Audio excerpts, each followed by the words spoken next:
6:34. I'm going to call the meeting to order. I'm going to note that for the record, a quorum is present. We have Peter Gauthier and Cindy Beauregard at this time are online. Myself, Mark Poulos, Greg Balassi, Sheila Hayes, Peter Procco, Joe DeLucia, and myself are here and present. I have not heard from Christine DeStasio at all. I don't know if anyone else. All right, did someone just come in on the phone? Ends in 0486. That's me, Mark. All right, that's Christine. That's me. All right, I was just using your name. I was just using your name and name. Yeah, no, I couldn't access it through the regular address like I usually do. So I don't have any visual. I'm on my phone. I did it through the phone number instead. If you have I sent you an invite link in an email, you might be able to get it off of that, so. Oh, you sent it again? All right, Well, I'm gonna end and then go back. I sent it when I sent it last week. So. No, that's the one I tried. And yeah. for some reason I wasn't able to access it. It was saying the address was invalid. So then I hit that one tap mobile. Yeah. And I did it that way. All right, that's fine. Okay. I don't have visual, like I said, though. Okay, that's fine. I'm on my way home though, so I'm gonna try to get on my iPad when I get home. Okay, no problem. So we got we got Cindy online, we got Christine online, and we got Peter online. And we have our new mayor with us. Hi, Singh. Hello, how are you? I didn't know if you guys had ever met. No, we met briefly. This is our new mayor, our buddy. So, and we'll get going here. All right, so we have a quorum present. Approval of minutes of the previous meeting. It's 11/18/25, and we do have special. What was the date of the special? December 1st. That's what I thought. Okay, 12/1. And so, if I can amend the agenda for that, so we'll start with 11/18/25. I make a motion approve as amended. As amended. Second by Sheila. Any other additions, corrections, deletions? Hearing none. Peter, on the 11/18. Yes. Cindy?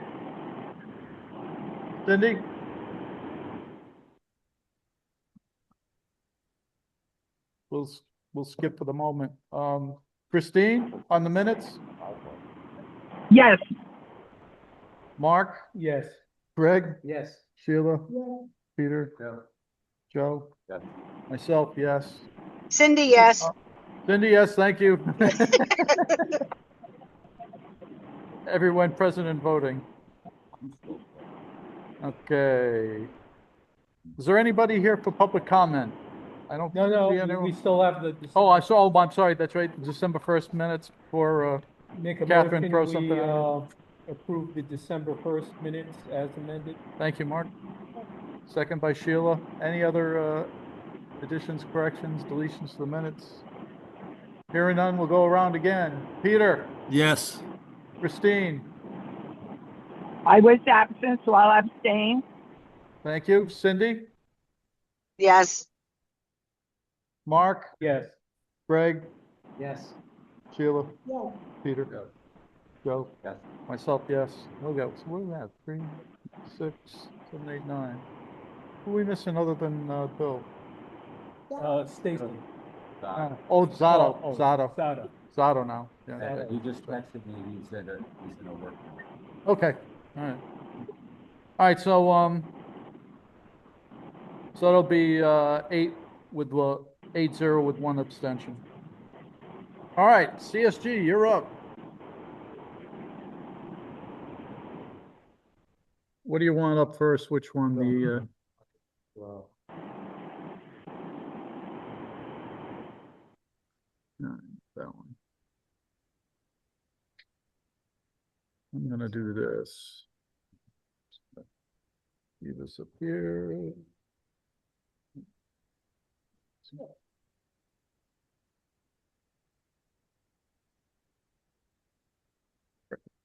click on the right one.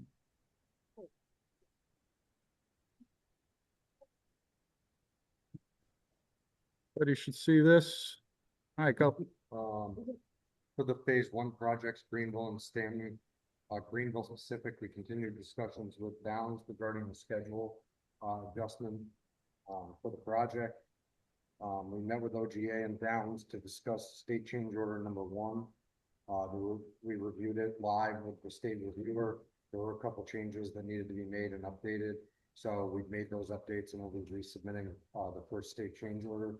It was good that they did that because it allowed us to understand their process and then really look at everything prior to our final submission.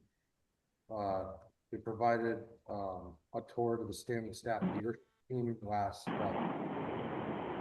leadership team came, went through the building, got to see everything going on there, as well as the, the future work that's going to be, they're going to be, undertaking. We provided a presentation for the mayor, and site tours to the mayor on Wednesday. And we participated in meetings with DRA for the purchase of the furniture, fixtures, and equipment for the project. With regards to the budget update at the Stanley School, we've expended $14,881,618,618,618.86. Over at Greenville, we've expended $13,183,495.33. Moving on to the phase two projects for Uncas and Moriarty. The PCR meetings for the final drawings we rescheduled it. It's actually tomorrow, Thursday. We do Uncas and Friday we do Moriarty for our state reviews. The document assembly is still going on in the background. We've received 90% of the local sign-offs. We're waiting for the independent code reviewer to provide us his comments so that the building official can sign off. We participated in the cost estimate reconciliation with O&G. The two special building committee and board of ed meetings were conducted for those approvals. Tonight in O&G's portion of the presentation, we're going to be reviewing the early electrical package phase one. The bids came in for the early electrical package, so we'll notices to proceed will be something that we discuss later in the agenda. Phase three, or let me go for the budget update. For Uncas, we've expended $2,654,408.68. Over at Moriarty, $2,637,100.17.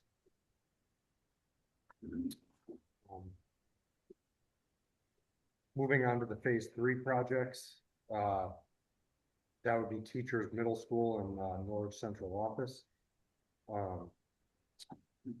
All the information that the state needs has been received at this point, and it's been, they're reviewing it. We haven't heard anything back on that. With regards to central office, we got a formal rejection letter for the grant application for central office this week. CSG and the Board of Ed and City met with Kathy Austin's office to start the discussions on paths forward. Kathy was unable to attend and sent someone from her office to, hear everything, and we provided, feedback to him that if they had any questions to please reach out and we would get them whatever they needed to help us with this. RFP 26-33, which is the construction management at risk services, we're due on the 10th at 4. Later in the agenda, there's an item to discuss an executive session to discuss the selection and interviews. So it's to schedule a special meeting for executive session to then talk about the scoring and everything. So that's later in the agenda.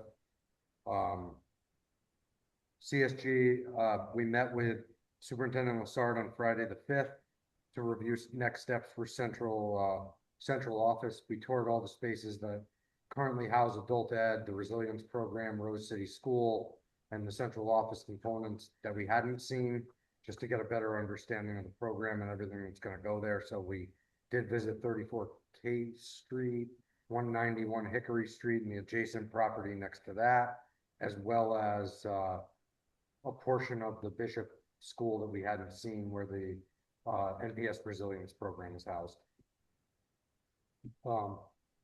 Flipping to the next page is the overall budget for the school construction program. You will note that there have been a slight adjustments made this month. When you get to the CD estimate column for Moriarty and Uncas, those values changed because we now have a construction document estimate. The values ultimately did come up slightly from the DD estimate, as you'll see. Basically, any savings that had been stripped out of those projects got re-added to the projects through the CD estimate.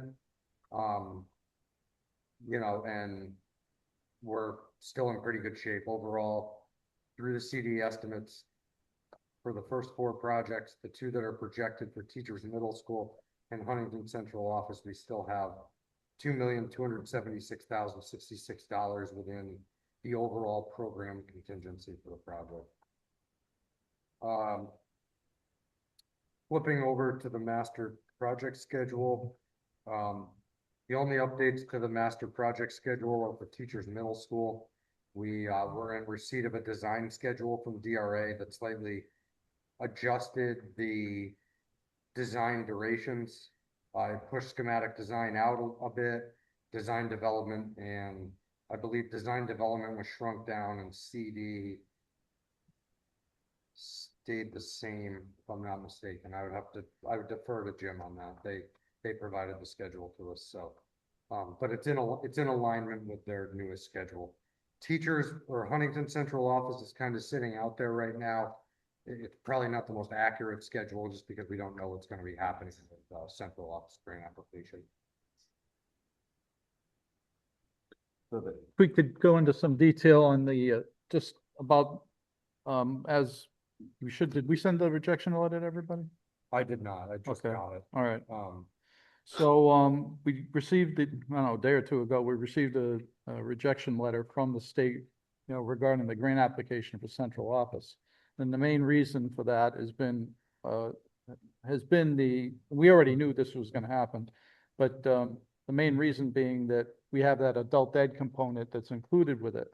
By their reckoning, the only central office type building that's eligible for reimbursement is either a standalone building or one that's being used as where its primary use is already a school. So if we put it in a school, central office in a school, then that would be okay, or we built a standalone building. So the adult ed component kind of mucks up the works, I guess. That's the best way to put it, I think. So with that in mind, again, we had a meeting last week with Kathy's staff and trying to get to work on a legislative remedy, and that's, I think, where the route will be going. But of course, we don't have a response yet from Kathy on that as far as what route she wants to take it or whatever, but we'll have to do that. But. So go ahead. Sorry. I figured that was. Yeah, no, you're good. I was on a roll. So you got through it just as eloquently as I. So Entire project rejected? Yes. for central We office. tried. No, I know. Yeah, We tried to central. make a pitch that the adult education component, if we resubmitted the grant application with the adult education component listed as ineligible, if they would take the job, because, you know, technically by the statutes, you're allowed to do whatever you want if you're paying for it yourself. As soon as we tried to go down that avenue, basically what they said is exactly what was said, right? You can't have an adult education facility within a central office facility. It either, just like Mark said, needs to either be a standalone school building that has a central office component to it, or a standalone central office component. You can't commingle it with non-reimbursable programs because it removes the reimbursement of the whole project.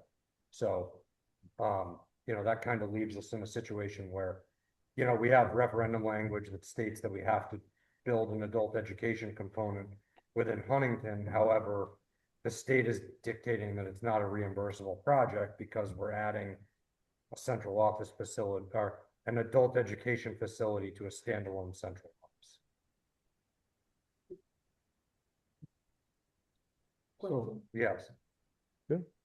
So, you, do we foresee, do we foresee that the 17,600,000 plus, 15,500 plus, do we foresee that going down? Or is that number a good number? it's a good number for a central office facility, a transition academy, and an adult education facility, the way we set it up within the ed specs. So yes, it's a good number for those purposes. It doesn't, the $17 million total doesn't reflect any type of state reimbursement at all. Nor do any of the values that are on any of these budgets, because, No, yeah, no, I understand that. The reason I'm asking is, at one time, I remember us having a conversation that Huntington Central Office of Government, the allocation would be based on really what we have left. That's why I was asking, could this go down? anything's possible if program is removed, right? So if the project gets reshaped in some way, where one of these components isn't put in that building, or something is added to that building, it could go up or down. Yeah, I don't think that's really what they're That's asking. not what we. What she's asking is that if we were to lose ground in phase 1 or 2, would that money come out of the Hunting project? If we were to lose ground on phase 1 or 2, it would come out of the collective program contingency. And you would be made well aware that that was happening prior to that happening, because I don't, That's not my, okay, walk with me, don't go down the weeds with me, what I'm asking. If you're walking there, how are you gonna get around? What I'm saying is that if for some reason, let's say Senator Austin doesn't get a legislative change, okay, so let's just say that Yep. as it stands now, state, okay, is it worth us not investing city dollars into what is necessary for public schools to have I would, in that building, even if it meant that we were going to bore the cost, the whole night on the city side. We have to do. I would defer to bond council on that. Yeah, but we have to do, Unfortunately, I central- can't answer. we have to do the central office in adult ed. That's part of the bond. No, that's what I'm not certain, Yeah. what I'm saying is that if. That's not gonna stop that. I mean, it's just, 17 million or something less, we're going to still put forward that money, whether we get the reimbursement. the way it looks now, yes. Okay. We'd have to, Well, you've got to. Hang on one second. One is that's the bond. right, 2 is the facility set and tells you that building comes from. yeah. So you either do it with the bond or you do it with your annual budget. Right, if it's gonna, right, I understand, I'm You're asking who's going to pay for it. I'm asking, right, I mean, if you go. I mean, if it becomes. If it It'll be part becomes of the an issue, debt service. right, is that, are we willing, we accept that we bite the bullet? That the city's gonna board the cost for it. To some degree, I think you may also need to read all the backup paperwork for the referendum, because I think they did financial pro formas as to how much state reimbursement was gonna be anticipated for this. And if you're not gonna get any reimbursement for one of the projects, it changes things, a little bit. Yeah, but we were at 60-something% before we got. Not for central office, no. Oh, say. The other ones, Yeah, yeah, right. We're Oh. over on the first floor so far. Yeah, it balances to some degree, but you're still taking 40% reimbursement out of the picture, because this project is now a non-reimbursable project. Unless we can get the spec.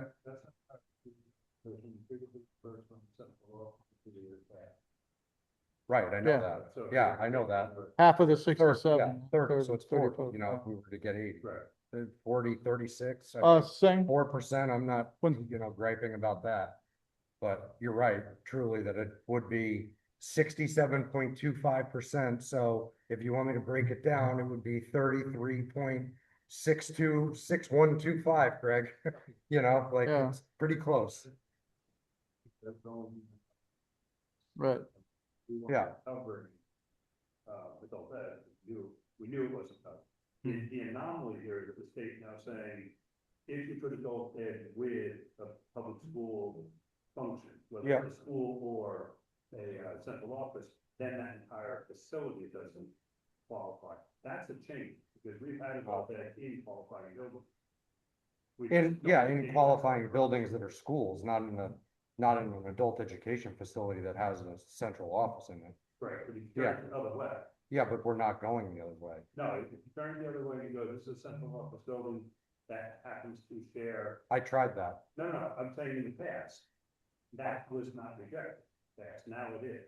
Yeah, I don't know about that. I'd have to check on that because everything I've read through pages and pages of Connecticut general statutes as them getting repealed, revised, and I couldn't find anything to try and leverage it. Sing, Any breakout that we have in dollar amount on these different components which gonna go at Huntington? We have a full construction a conceptual estimate that we did to arrive at the 17,688,370 that we did. But there's no dollar amount breakdown, how much that portion is for adult education. Oh, I can We can get that. I would have to go back to the estimator and break out the cost of Right, adult okay. education. 'Cause- we got a roof on that Yeah. project, right? Yeah. So that, you know, those, some parts of that are kind of tricky to break out. Joe, Well, Joe? So I will, I'm only gonna open my mouth because I was in the room when we had the meeting about our obligation as a city based on what was approved at referendum. Right. So I literally heard it straight from bond counsel's mouth. We do not have the option of culling out pieces of this particular component of the project. It must go forward as designed. And it has to be done within the $385 million. It's not like say, well, you know, we'll do the renovations out of the city budget or out of the capital improvements part of the budget. We're not allowed to do that. We can't add money to what was already approved at referendum for the bond. So it all has to fit in the 385. We do not have the option of delete. We do not have the option of, I should say, total delete. We don't have the option of deleting certain pieces. Right? It has to move forward as it was approved, and it has to happen under that $385 million budget. Correct. There's no choice. So we have to find if what you just asked, it happens and there's no remedy, we have to find this $18 million within. It's kind of the same decision we we don't- made with Kelly with the auditorium, in a sense.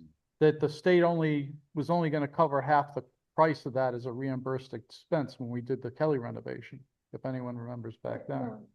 So that, I mean, it's kind of, you know, it's not identical, but I mean, it's a similar But situation. there's one more piece to what I was saying, and that this lands the plane.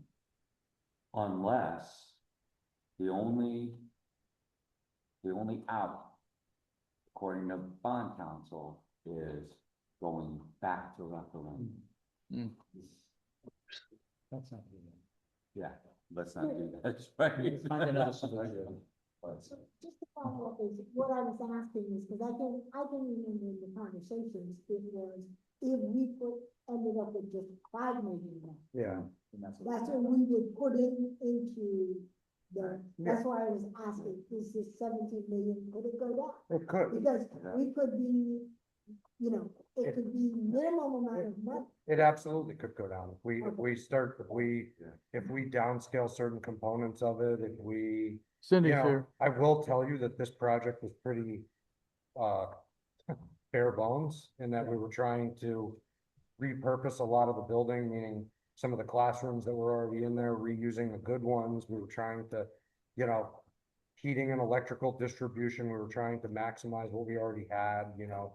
But there are components of it that just can't be avoided, right? Like the roof has to be replaced in the building, and that regardless of what goes under the roof, it all needs to be replaced, so. Right, I was thinking that in worst case Yeah. scenario, the denial stays there, Senator Austin doesn't find. Yeah, The legislative, it's just that, we Yeah. have to do what the referendum says. Yeah. Where we have room is how much of the money we put into it. right, and I mean, you know, who's to say that when Stanton finishes, there's not a return of money when Stanton's done? Who's to say that when Uncas finishes, there's not a return of money when Uncas finishes? You know, Moriarty, teachers, well, not central. They all have multiple contingencies in each project and Yeah. God willing, you know, Yeah. we don't spend too much of it, you know?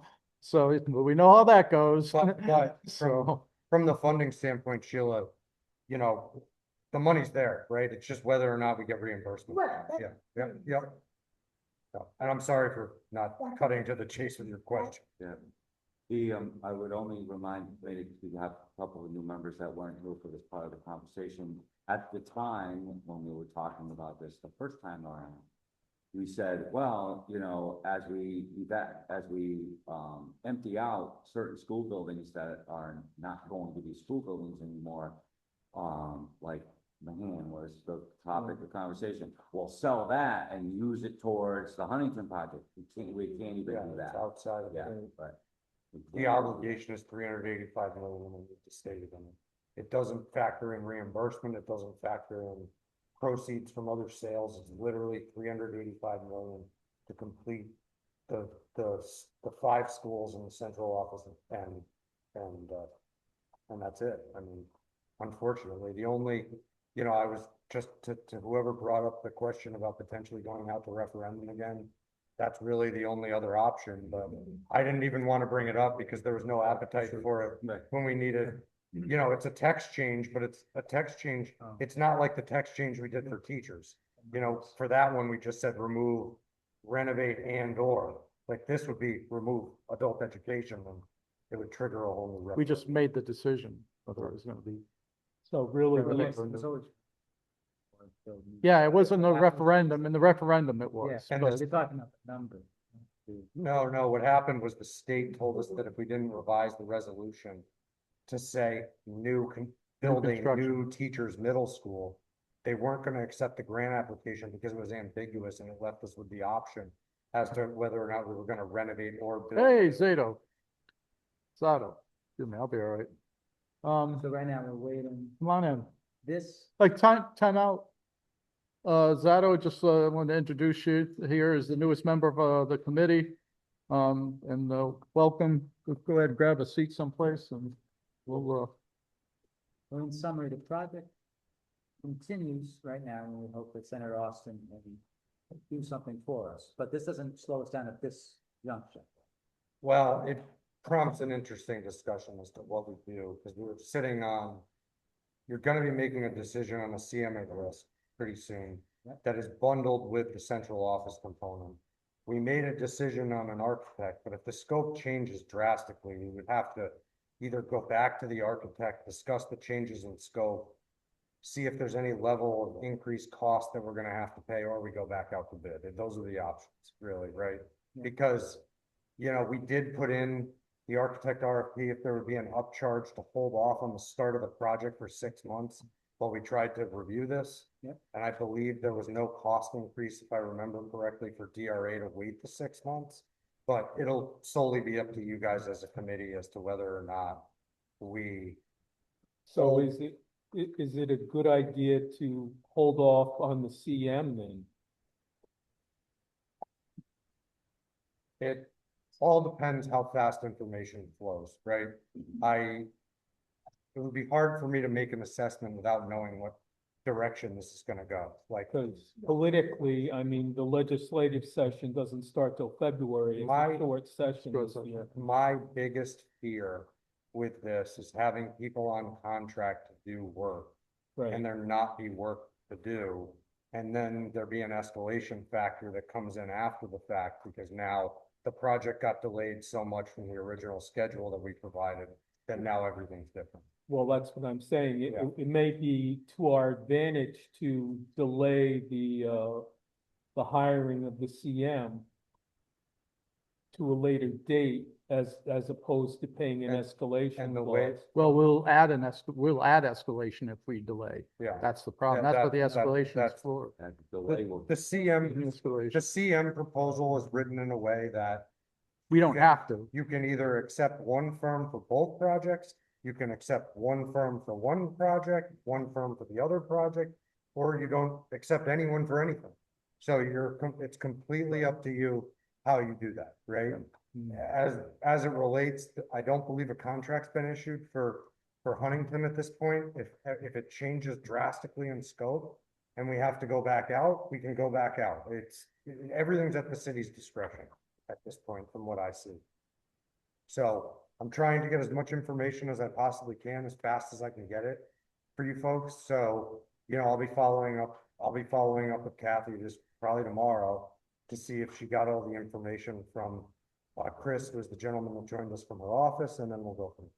But I would say that it's slightly premature to come to you and be able to make an analysis as to whether or not we should drop off the architect or drop off the CM at this point, Here's the concern, but you need more information. Yes, yeah, I mean, that's all it was. So, Yeah. Is this office because of the adult ed going into? Yep, yes. basically. The state's position, which is, and I've tried multiple different ways with Susan. Initially, we tried to say to them that, look, when we submitted the educational specifications, we submitted it with everything being reimbursable. Then they came back to us. Well, not everything being reimbursable. We submitted it with the parts that we felt would be reimbursable as a component. And then we submitted non-reimbursable components broken out as part of the estimate. So if we were doing work in non-reimbursable areas within the building, we submitted it as not getting grant support on it, right? So it ended up being like a 44,000 square foot project, if my memory serves me right. 33,000 and change was, I think it was basically 11,000 square feet for adult ed had to come out of a 33,000 square foot project. And it left us with 15,000 square feet that would be eligible if the state agreed to the eligibility criteria, which they didn't. So then when they came back to us, they told us that the adult education component was non-reimbursable under their program. So then what I tried to do was submit the central office to them with the adult. I told them I'll revise all the literature, get the ed specs reapproved, go to the Board of Ed, the building committee, everything, get it all to you. And what we'll do is we'll strip out the adult education component and submit it to you as ineligible for the adult education component, meaning the city pays that exclusively without any state reimbursement. At that point, that's when they turned around and said to me, well, that isn't the problem. The problem is if you're building an adult education facility, it's either a standalone building or it's a portion of an Existing school.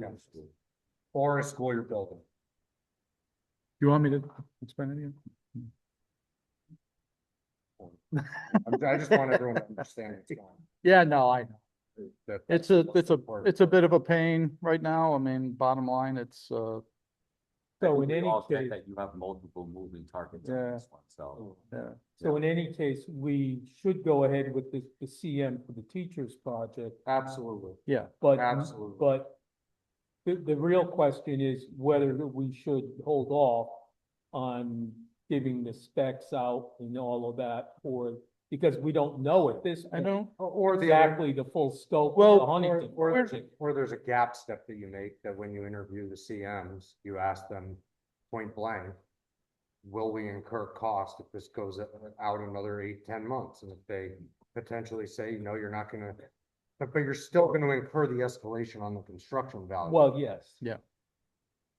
That's unavoidable. Yeah, hey, the future value of money, that's. Well, not only that, but the, cost of materials and labor. Yeah, but the future value of money is more with inflation is Yeah. more than But the more to escalation. report, and That's as, the escalation. as information becomes available, I'll be certain to put you guys as we get in.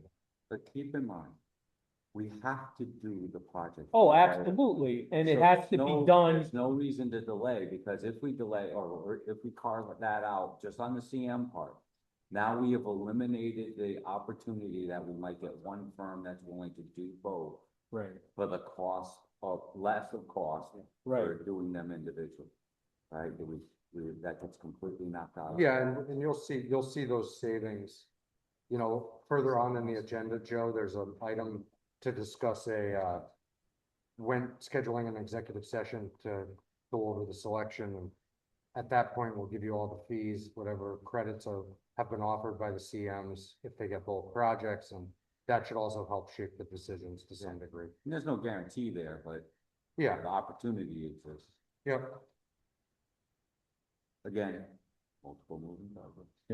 Yeah, but according to the bond, we're hemmed in by the bond, bond language So, I mean, compared there- to reimbursement on the Yeah. state side. in my mind, it's just a question of whether or not we get reimbursement on that back end of the project, and that's the smallest Right. element of the project. Mhm. So, I'm not gonna, it's my point of view, you can take it if you want or not, whatever, but, I think you move forward and, get the show on the road, so, because I think the longer we wait, just the more costs we're gonna incur, and I would just assume not incur additional costs, so. So with that said, we still have to work to try to, hopefully with Senator Austin and the rest of our legislative delegation to get a legislative, solution to our problem. I think we asked for in the meeting was that first and foremost, that we get the project reimbursable. And second was, the 80%. But without the first part, the second part is kind of meaningless. So, we had that's the solution. So in my mind, so, any other questions for Mike or anyone else on these issues? All right, hearing none. DRA, you're up. I took the.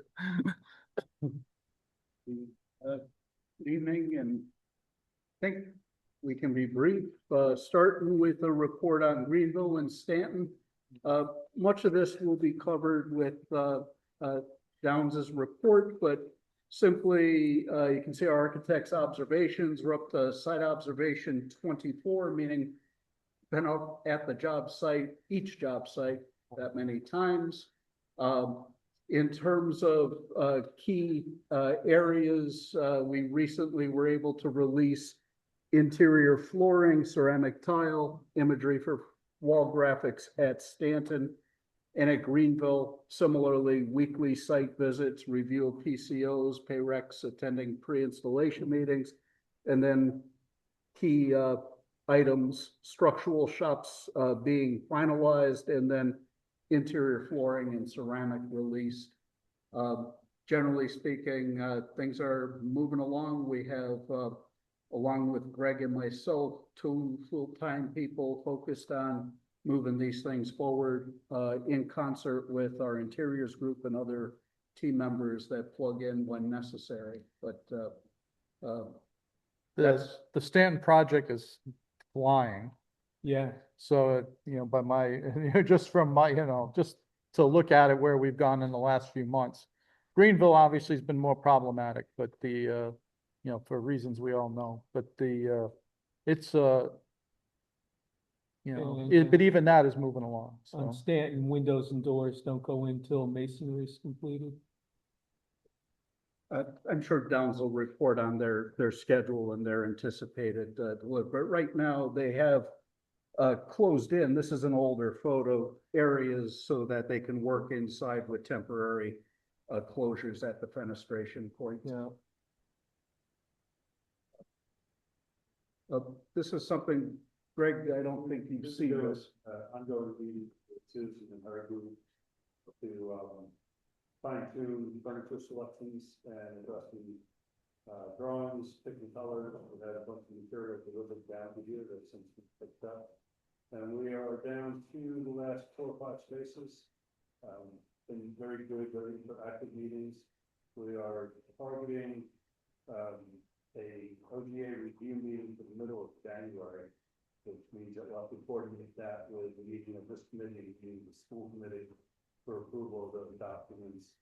And the target is to procure, the vast majority of what is purchased, we procure that off of state contracts, which would reduce the amount of bidding that we need to do. And also lets us get a better handle on delivery time, install time. So right now our working dates are the completion of selection, hopefully by the end of this month.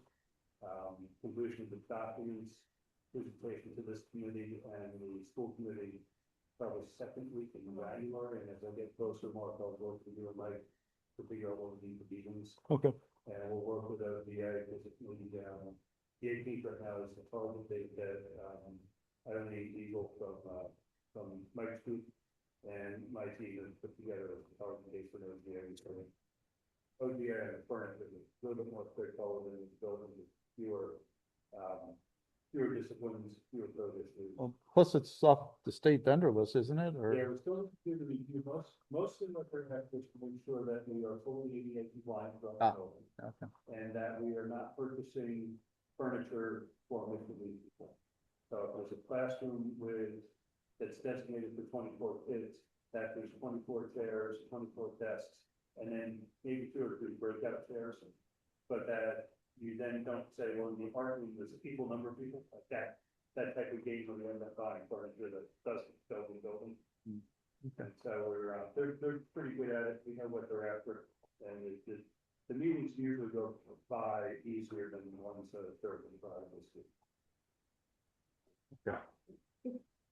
Before we move on, question that comes to mind. We're focusing on the furniture. So what happens to the old furniture? A lot of it comes down to the municipality's guidelines. Mostly. Excuse me, Mark, Yeah, having trouble hearing the speakers at the other end. all right. Okay. Typically, the question was what happens with the old furniture. It's down to the municipal guidelines, and typically it's difficult to find anyone who wants old school furniture. So a lot of municipalities say you need to try to sell it first. Okay. And that typically leads to nothing. The more enlightened places will then try to find a school or a entity that can use it. Sometimes you'll see it get packaged up and shipped somewhere. It costs more to ship it than it's worth. And usually it ends up staying in the building and getting demoed. So in something like Stanton, if you run through all the outlets and you know you can't get rid of it, there's no one that wants it, then you would leave it in the building and let it be demolished. And for that, you would expect a fee for it because it's not there now in the demo. But it would be cheaper to demo it as part of the building than it will be to get a whole dozens of dumpsters and destroy it. Yeah, it's a tricky issue. There is not a market to sell. Not really. Especially that's pretty old furniture. Yeah, probably, this stuff right? is pretty much baby boom era, maybe right after that. It'll be around if there's a nuclear bomb, but no. Duck cover. I know. Get under that desk. Well, there is a market for vintage stuff. Yeah. It's how you market it. I know. Over, I know is, over excuse me. 60 years old, it's Hang on. antique too, right? Yeah. Chris- No, but Christine? is there any way, I know there's always all this red tape, but is there any way that we can't offer it to the public? If they, just for the heck of it, so our taxpayers don't think, oh, they just wrecked it all. Someone could use some of that, but I didn't know if you could. You do see some towns will say, it's available, pick a location for a limited amount of time. You see a lot of towns will do that. I think we should do that. I think, and like you said, before the district, before the buildings are demolished. I also had a question for Greg, though.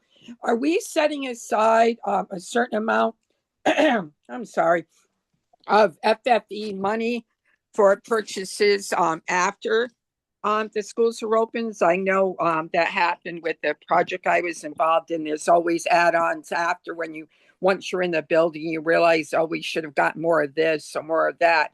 And I know we had a separate account, for FFE in case things were needed. There is a contingency in FF&E, and that's where you would look to for that. Okay. But the state's not real whippy on that either. All right. And as for the other piece of making the furniture available, you have to think of the logistics of moving it to make it. Yeah. You really want to make it available in the building before you take the building down for a very limited amount of time. And if it doesn't go. Yes, like you said, very limited, because then it becomes yes, I understand a fiasco. No, I understand what you mean. But then whatever doesn't get taken, you gotta move back in for the demo, right? Well, you could have it, yeah, but if possible, there could be even some room or something there, like the back entrance to some of the schools or whatever. And like you said, just have it be for just a few hours span, and that be it. And you wouldn't have to move it back in. It would be, right there. Who's gonna cover the overtime for the staff person that has to man? Oh, stop being so negative. We have second floor maintainers. But the other question for the committee, we gotta remember too, that this is the property of the city of Norwich. It's got tags on it. Yeah. There's a whole accounting piece that would also have to happen as well. Yeah. So. We're meeting with the Board of Ed in January, because part of the components, some of this furniture is a result of purchase different funding sources. The disposition of furniture isn't necessarily as part of the buy, it's just even in the building, because when you purchase stuff under different funds, there's special requirements for all this. So, we're looking into all of that. We're for January, trying to start the discussions with the Board of Education as to how some of these components are going to go. Right now, the buildings are set up to all. Speak up. Oh, right now, the buildings are all scheduled with brand new furniture, so we're not looking at salvaging really any. So, we'll go through the process. We'll probably be a joint effort between the Board of Ed business office as well as the city purchasing department to try and get through this. So, we're looking at all of it. Well, it's just like trying to sell 5-year-old computer equipment. Yeah, it's worthless. With. All right. Nick, anything? We good there? So. Next item, we'll move over to Uncas and Moriarty Schools. We do have final approval from the GA. This is for that enabling package, the electrical side. Bidding's complete. As Mike mentioned earlier, a recommendation will be coming later in the meeting relative to the enabling package. And next slide, in terms of construction documentation, I think at our last meeting, we made you aware that ONG and Tarbell were able to reconcile their budgets. Mike utilized that information in his update. And in terms of the PCT reviews, as Mike mentioned, Thursday and Friday of this week for Uncas and Moriarty. So we'll be sitting with them. Next slide. In terms of teachers, Mike did mention a proposed schedule. And what we did was lay it out based on kind of our time schedules as we have utilized it for phase 1 and 2. It's slightly condensed, but doable. And right now, programming and schematic design through the end of March, design development through the end of June, construction documentation through the end of October, and ultimately OGA review documents pulled together, by end of November. So on a similar path as we are currently with phase 2 documents. In terms of action items, contracts have been signed, through the city. And then, in terms of a first meeting, to kick off, programming schematic design with, district leadership is targeted for, the 8th of January. I think that's it for our teachers update.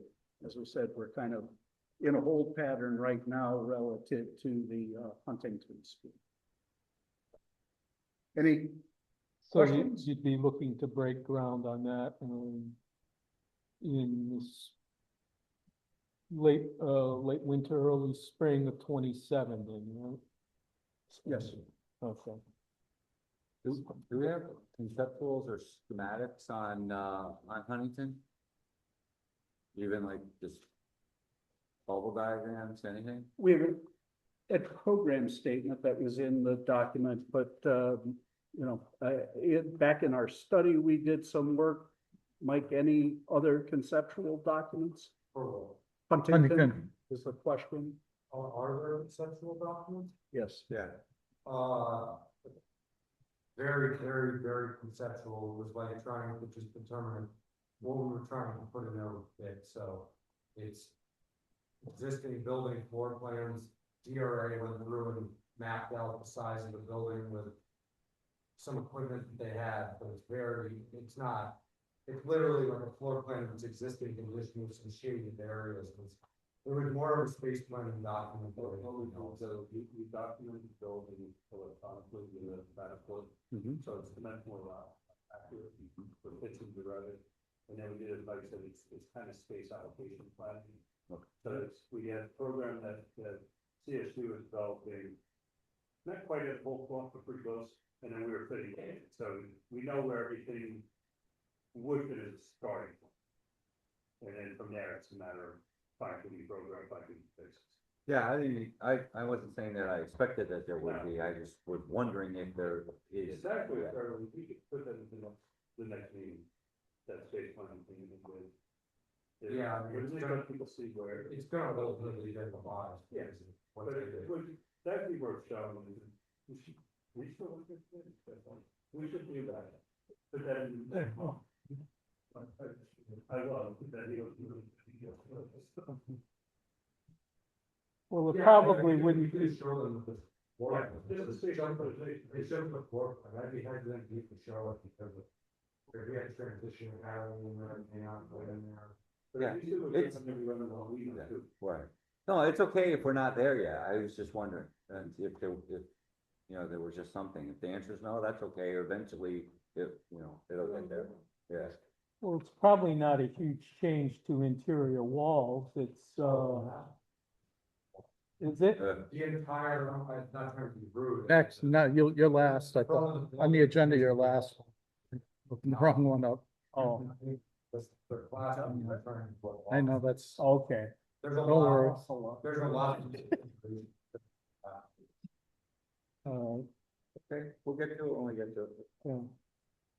But we'll, it's gonna, the reconfiguration is gonna be what we need really more so than. Yeah, and then the major, updates, electrical, HVAC, all of that, that's roofing. I mean, that's probably most of the cost anyway. What? Yeah, that's fine. did I do some again? No, I'm just saying. All right, next up here. Caught me off guard.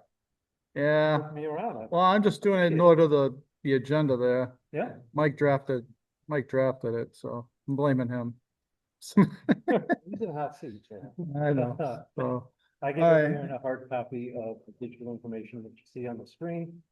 For my monthly update, primary activities through the course of, when we met last, as mentioned, I think at our 12-1 meeting, the addendum and the bid phase period ended. I did receive bids on phase 1 and held scope reviews with both the low and second row of parents In that scope review process, I think well, I'll take that as I go down. Other items completed in the last month, site logistics over at the Uncas property, constructability review on the specifications, assisted my field teams on the development of their document reviews and schedules, and then updated our typical monthly pre-construction schedule. Looking ahead at the next month, I have the phase 1 GMP items to work out the last of the details. Presented a draft to Mike. Mike's received and gave me some comments back. So that'll be wrapped up and presented for action at the next building committee meeting. The last of the phasing and site logistics plans over at Moriarty, and the finalization of our constructability reviews for the projects. Finalization of the bid schedule for the projects. And then, as everyone knows, we're going to PCR on Thursday and Friday. Action items for this meeting. The standard is up there, but what I didn't put in that list is that I do have for you this evening the authorization to award letter. And so I'm presuming it's something typically that Downs has done, but after we go through the scope review process and we have vetted these contractors, the first step of the process is to award, and that's a formal action that'll be made by this committee. And then It's later in the meeting. the attachments are the next following pages. And that would be a letter of authorization. So again, you have hard copies of all this for your look ahead pleasure. This is a standard format letter for O&G. This letter states that I've gone through the scope review process and that I am ready to make a recommendation. Simple language, signature spot. And then the backup for this document is the bid results. So I know we've spoken to the bid results. They were published. They've been posted online, of course, at the purchasing department, as well as through the bidding network that we manage. Those are your bid results for those who may not have seen them. I didn't look at the first letter. Did Dinto get the award or? Dinto did not. Oh, okay. So just to provide an update. So when I scope reviewed Dinto, all Dinto contractors, they missed more than one item. Nothing of real significance, but their bid was just too tight. I have a personal relationship with Dinto, having worked with them in the past. They send their apologies, but they wouldn't accept the contract scope of work for the contract bid price. That's where you backed up. Yep, so he's looking to back out. The primary item of cost was there's an allowance on each project.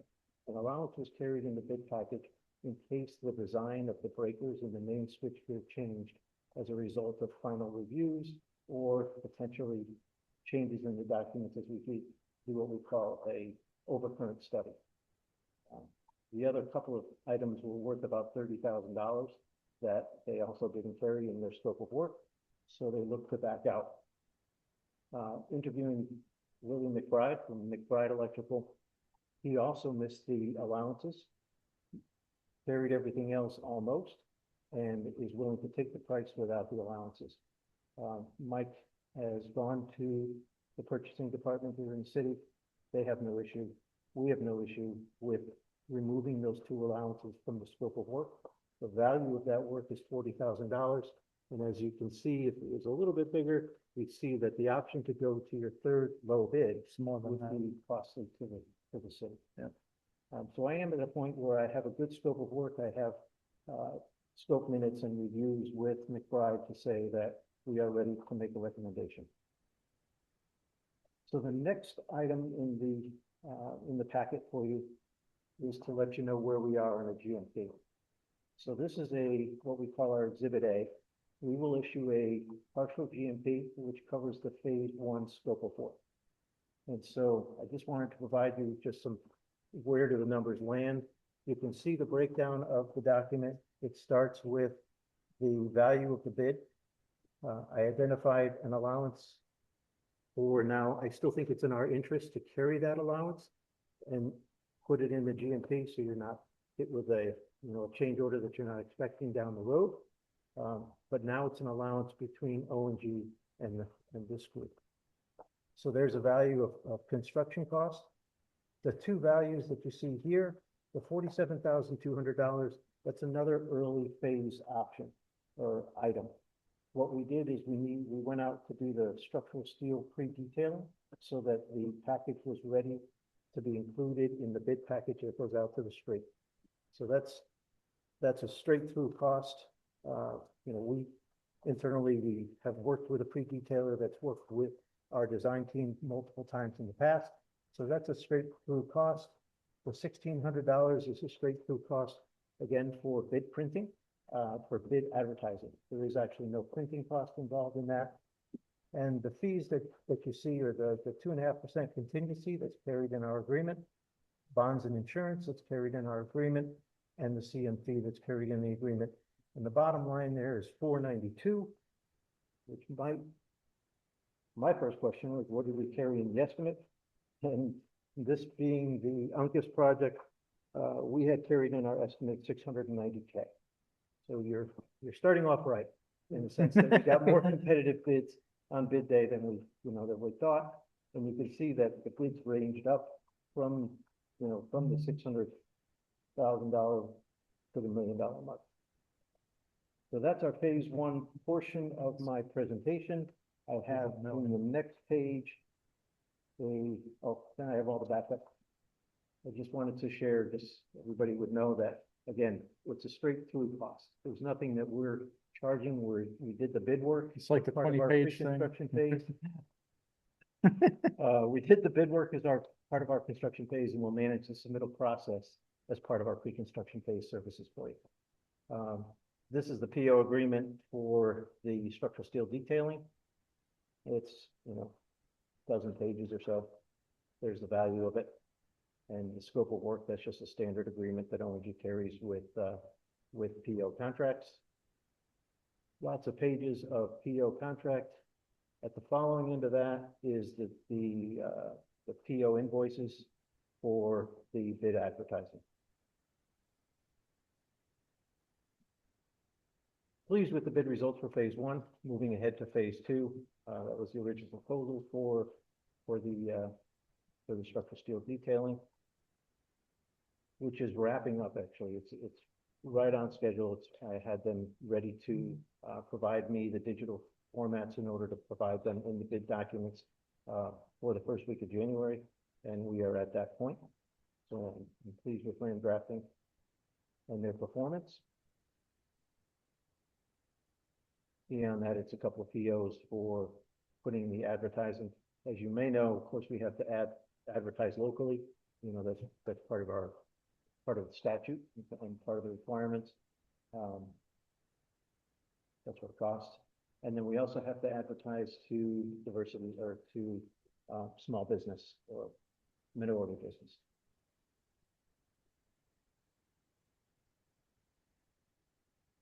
Lots of backup. Following the backup, you'll find the same letter for Moriarty. And again, good bid results because we got the combination bid. So the last thing I'm moving faster than Mark, so I don't know if there's any questions on the gear. So again, it's basically the same agreements. It's tough working both projects simultaneously, I tell you. I've now come up with a pattern. I use UES and MES on the front of every PDF. It's like the first three letters of every PDF file. There's a tendency to be working in the wrong file. You do six. You do six. Your plate's full there, Mike. Look to take a little. And then dealing with you got to deal with Josh's setup, and then you got to deal with the state, with DAS's freaking desires and everything. Everybody wants it a different way. And it's like, what? And then you're number dyslexic too, so you start reversing numbers. State projects are more. Crazy. So I update the pre-construction schedule monthly. This update, of course, limits or reduces the number of remaining activities that are still active. Couple of things, no change today to the milestone dates. but a couple of changes were made to the durations in order to maintain those dates. So I'm still tracking to hit the street with documents in the first week of February. And that's contingent on an OGA approval by the end of January. And so what I was carrying is a 34-day duration for their scope, a 37-day duration for their review period. In order to hit or not move that date is 27 days. So I make you aware that that's something that's tracking in the back of my mind. Gotcha. Another item that's tracking in the back of my mind is making sure that we have the stormwater pollution permit in our hands on the day that we actually mobilize to the site. They have technically a 60-day duration. That's a state, In order to. that's a to state do an permit. approval. It is. Yeah. Yeah, it's a DEP permit. In this schedule update, to not impact the start date, it is at 50 days, but they've already got their documents and we're in that process already. Yeah, yeah.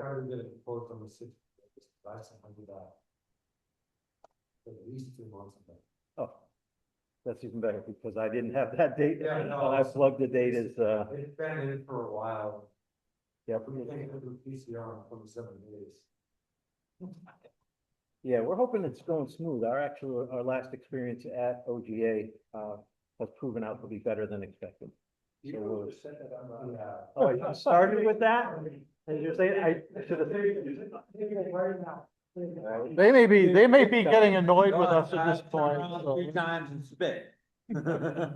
They may be getting annoyed with us at this point, so we gotta be When your careful. black too. cat over your head, full moon. Under a ladder. Those are the two items that are on the back of my mind. While Keeping stepping an eye on on zero. as we move forward.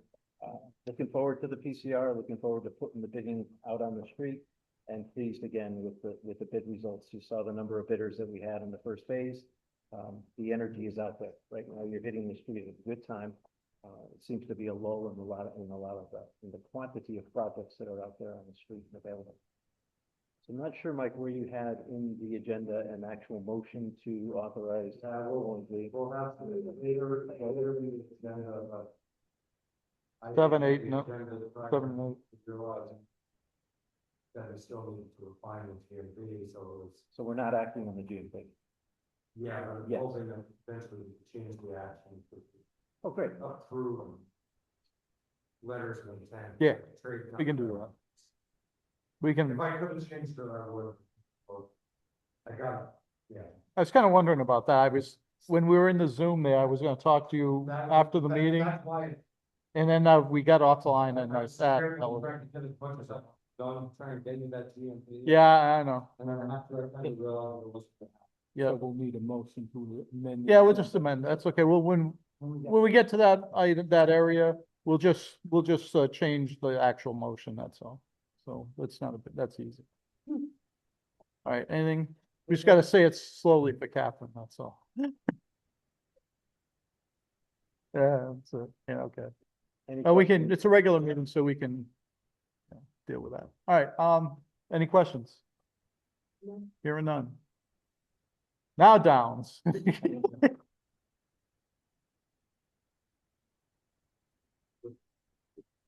I got them on here.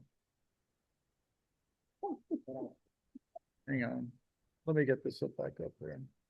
Oh, I have a quick question. Is the GMP approval also gonna be needed, by a Board of Ed action too, or no?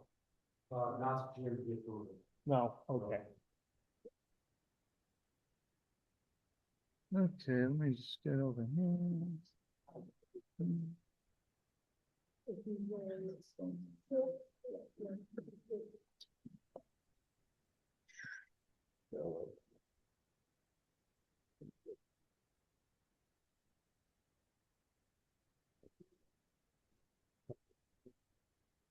It's pretty colorful.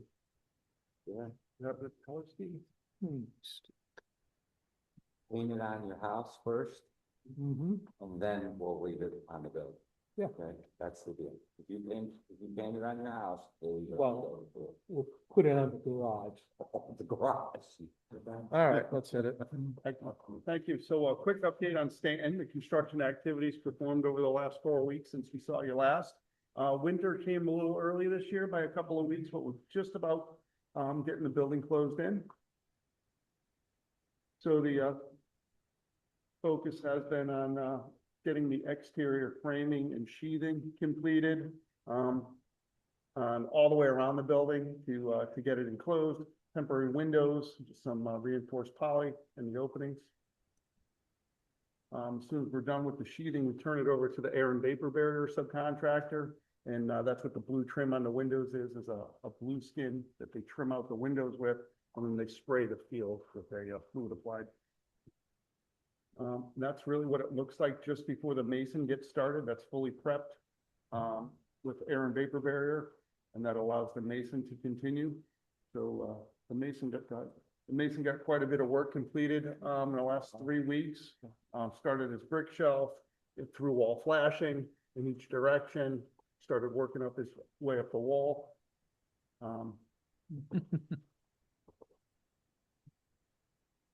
Couple different brick veneer techniques, red brick, a split face CMU, and then there's also a cream colored brick as well. Does temperature affect the mortar? We're all tented and enclosed to control the temperature. Okay. Yes, absolutely.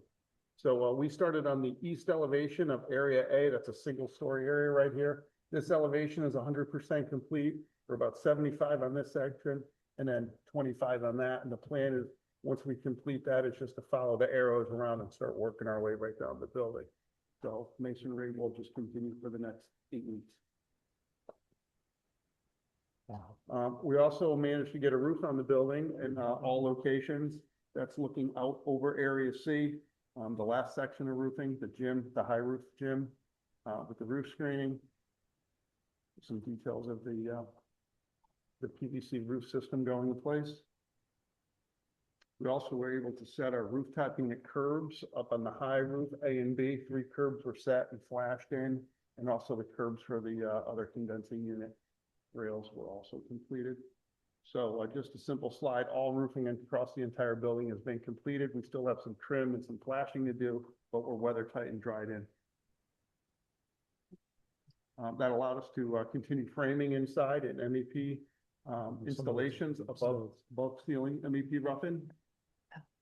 That's good. And that's what those systems are there above ceiling, and also the plumber started his systems as well with some wall carriers getting started. Got a load of duct. Lot of nice copper in that building. A lot of nice copper in that building. Yep. Started just doing a little bit of drywall at the tops of the walls to allow the ductwork to be installed, just a coordination effort there. We're gonna have temporary heat turned on by the end of this week. Unit heaters are there, propane's there. The heater's been really working the last couple of days. We're just not really fully enclosed to be able to use it. The last phase of under slab in building area C, that's the main electrical room, the cafeteria, kitchen, and then the same system there as we go through where the stone prep, go ahead, Mark, followed by the rigid insulation, air and vapor barrier. We did get another slab poured. Go ahead, a couple weeks ago, area C, one more slab. I think that was slab placement 4 or 5 rather.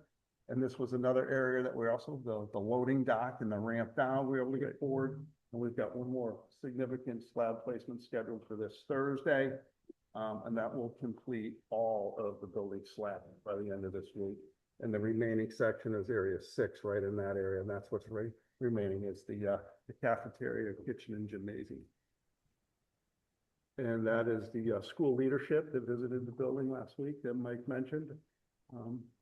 They were excited to be inside a classroom and feel the size of their new classroom and be excited about the new stuff. Any questions? It's good. Thanks.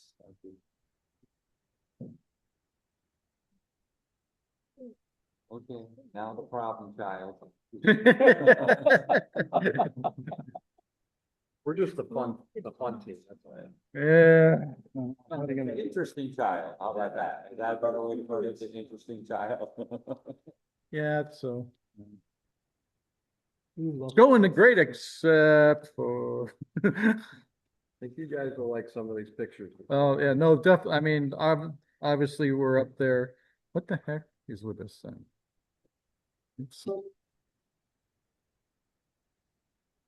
Come on. Mm. Where are you?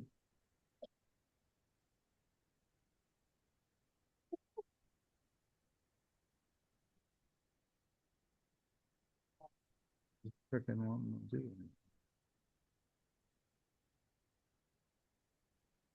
it. Sent me. My email.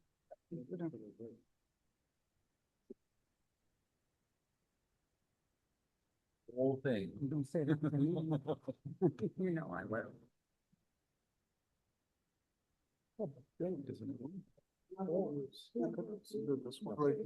No, that's Windows, that's the C drive. Can't have one. That's just the root drive. So I'm looking for a flash. Let me try plugging it in a different USB. That sometimes will Got one. work. I'll take it. I was saving it for you.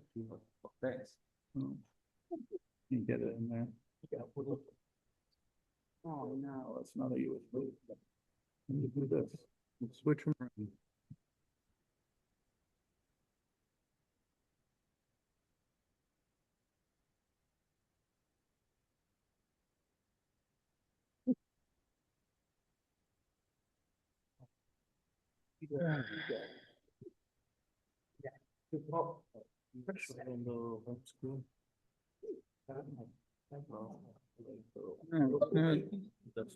Yeah, no, it's, I have it set up to, it should open a window to view files, but, there it is, got it.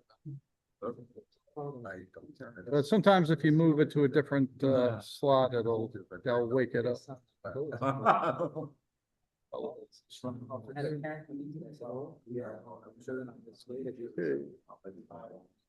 Is that all you were expecting? Yep. All right, hang on one second. It was.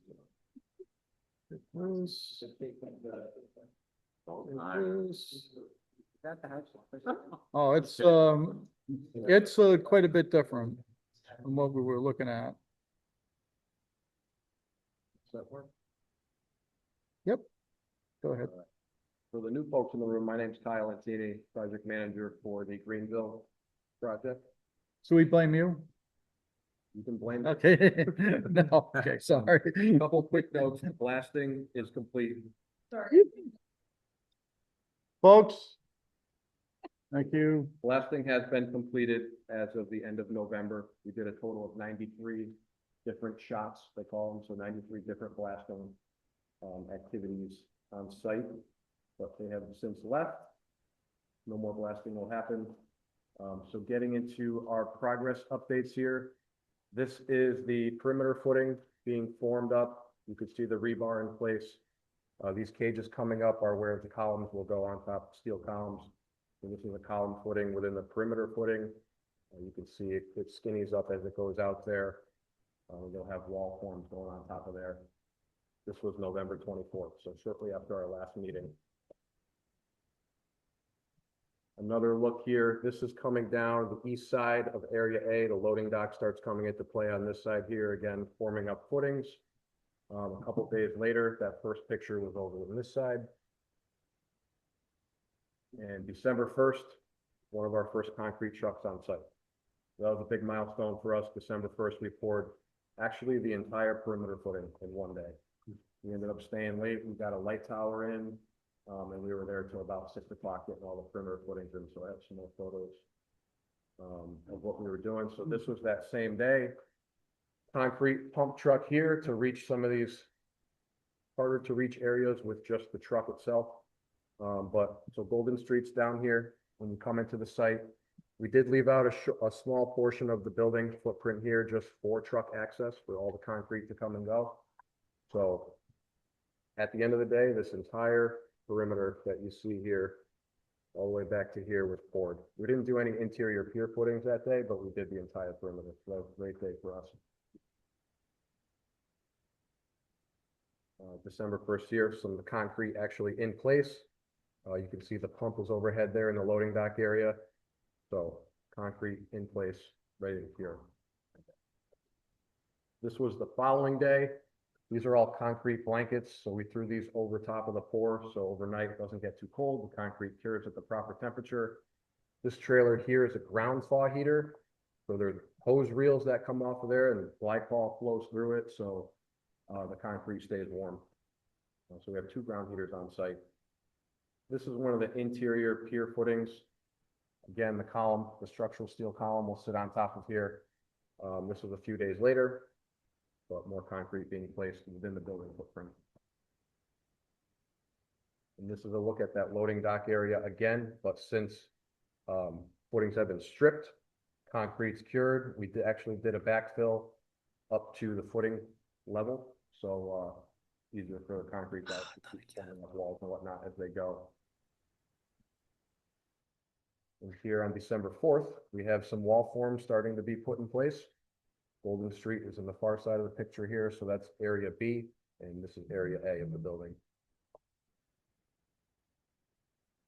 Again, just backfilling some of the footings that were placed. This is area C over on this side.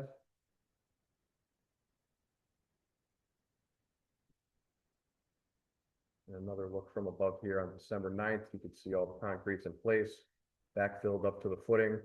You can see the various interior piers being dug out. Over here, a bunch of them have been poured in place already. And your elevator pit right over here as well. So that was poured out. More wall forms going in. And this is stripped wall. So this is your foundation wall, poured, stripped. You can see the ground heater hoses kind of strewn about there. That's our second ground heater, the yellow one. So we're moving right along with the foundations at this point, which is great. Even though we've had some cold weather, we have the concrete blankets, the ground thaw heaters, everything in place that we can keep working through the winter here. And this is your elevator pit. This is today. They were backfilling this, but you can see the elevator pit has the rigid insulation being applied. This gets waterproof from the inside, so that'll all get done once it's backfilled up to grade and we can get in there safely. The mason's actually starting tomorrow. We're going to do the elevator shaft before steel, so you'll start to see some vertical construction out of the ground starting tomorrow. That was my last photo of progress, but I wanted to map out just kind of where we are as a whole so you can get a better visual. The red line is where all the footing was placed. You can see we have this short section here still to come. We do actually have to get a cast in place retaining wall in place first because that footing is lower than the building footing. So to avoid any undermining, we'll get that in ahead of finishing this section of the building off. The footings and walls and the green areas are where we have poured wall. So we have a little bit here in area B on the east and west side. Tomorrow, we've got some good weather tomorrow and the next day, a little warmer than it has been. We're going to pour out this whole east side of A tomorrow, the walls, and then we're going to continue working our way through the rest of the week. We won't finish this week, but we'll keep making progress. And that green square there, that's your elevator pit that we just saw. Where's Golden Street on this? Golden Street's down in the bottom.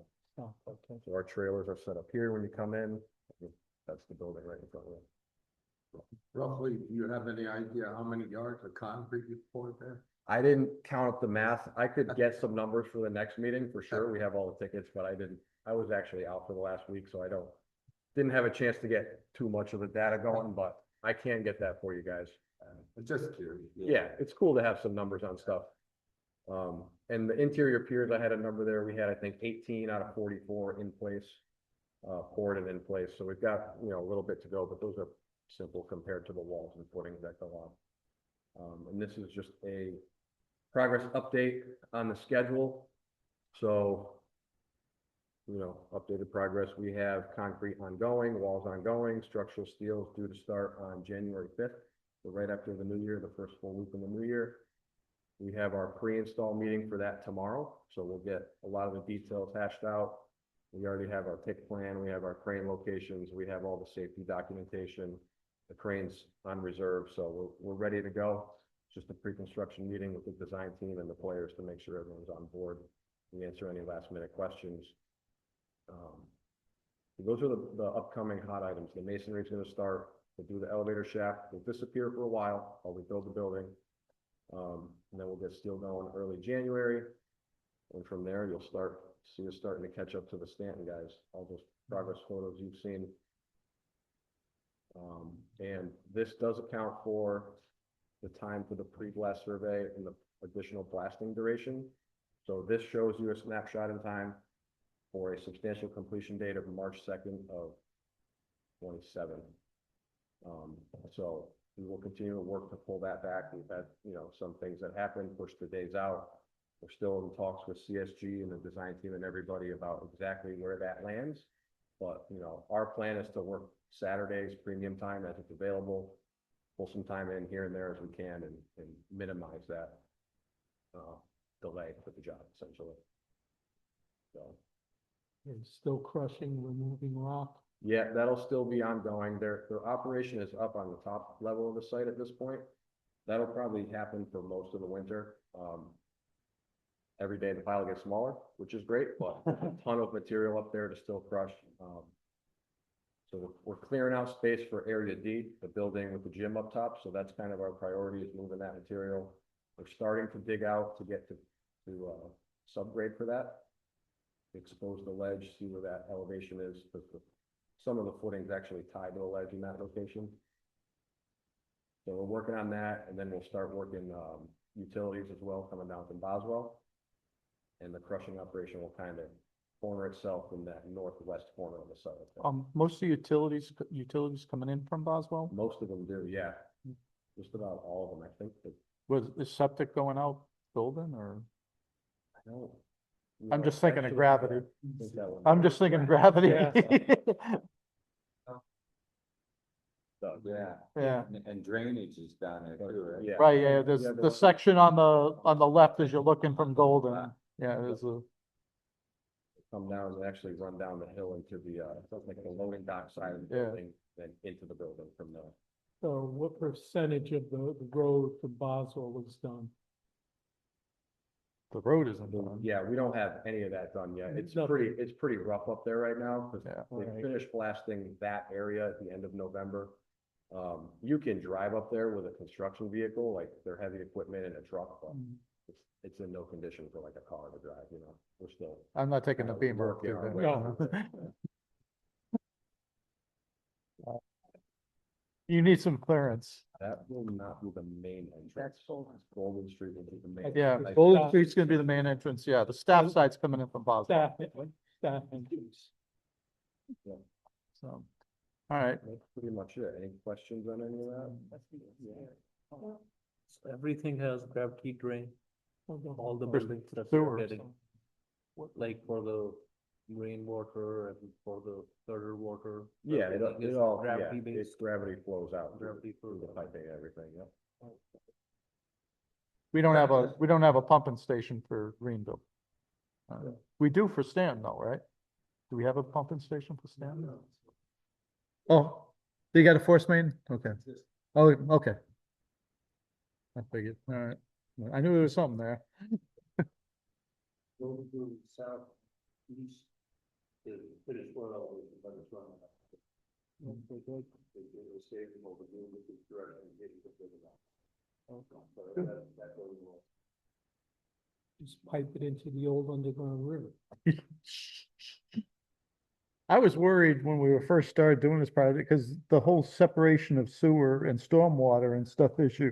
And I was really kind of paranoid over that, so I didn't think they would let us do it. And do what we got going over there, so I'm saying, geez.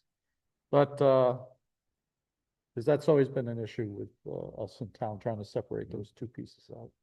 So we're still not done. All right, So actual completion date, have you come up? was it with March that yet? 27th? It's up, it's a couple pages up. This is a breakout of each area of the building. Let me go back up here. Go one more. But you're working on moving that one. One more. Here it is. So substantial Close out on- completion or we have as March 2nd. There is closeout after that, but substantial completion.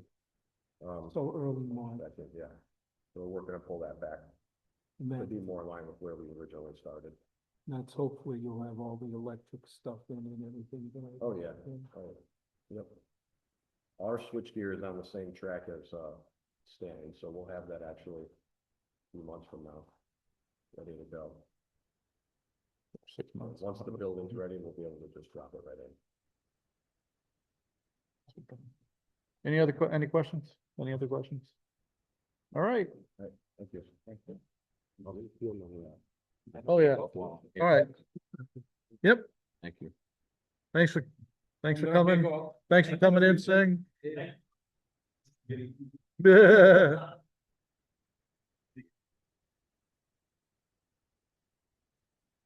Um.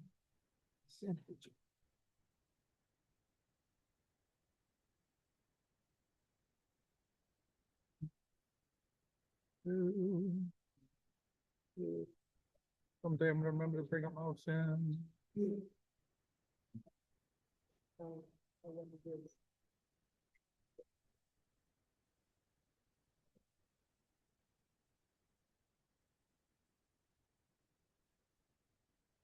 right, let's. Oh. Let's get to the important stuff. I think paying people. Consent agenda. We have 1, 2, 3, 4, 5 invoices for Stanton.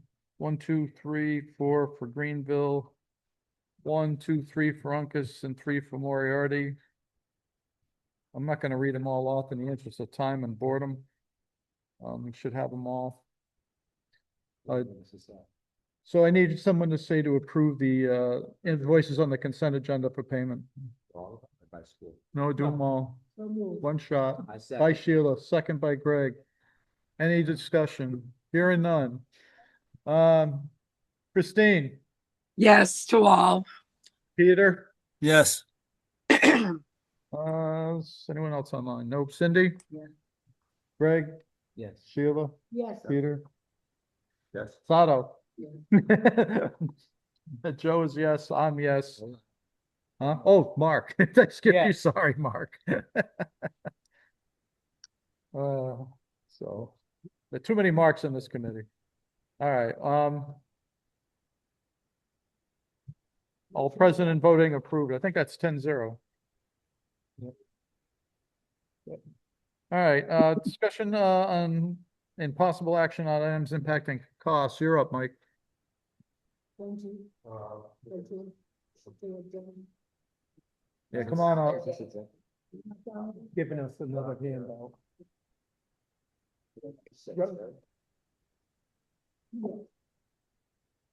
You skip Sato? No, yeah.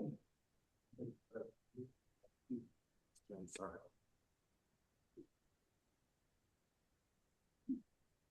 Keep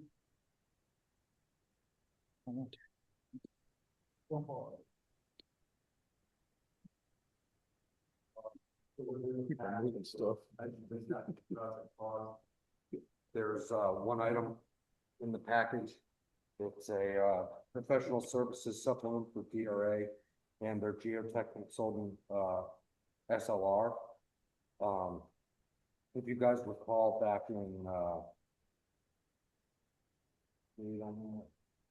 back in May, we had approved a proposal for geotech monitoring for the Greenbelt project. Basically, there's a history of all the different proposals that we received within the packet.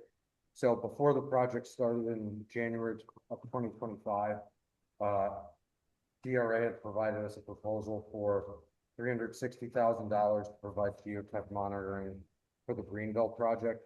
At that point, we felt that it was premature to try and authorize the entire $360,000 amount.